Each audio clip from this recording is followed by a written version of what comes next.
spiritual journey ni Matthew. Natagpuan ng Panginoon ang kanyang kalagayan, not very good, makasalanan, corrupt, traidor sa bayan, mahilig sa pera, you name it, nasa kanya lahat. Feeling siguro hindi siya karapat-dapat, feeling siguro wala siyang maibibigay ng Diyos, feeling siguro nakakahiya sa harap ng Diyos, pero si Jesus ang lumapit at nag-imbita. Pag nag-imbita ang Panginoon, don't question Him.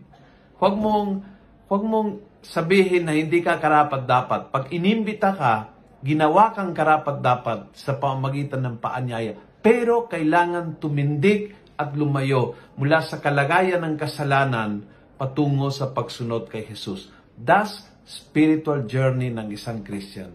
Tumindig mula sa iyong sitwasyon ng pagkakasala. Huwag manatili doon. In other words, huwag kang manatiling always in the same sinful situation. Tumindig at lumayo.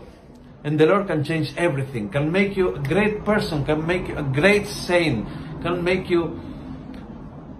Matthew is a great evangelist. The Lord can transform everything. Basta tanggapin mo ang paanyaya, tumindig mula sa sitwasyon ng kasalanan at lumayo pagsunod kay Jesus. In that, you have your whole spiritual life.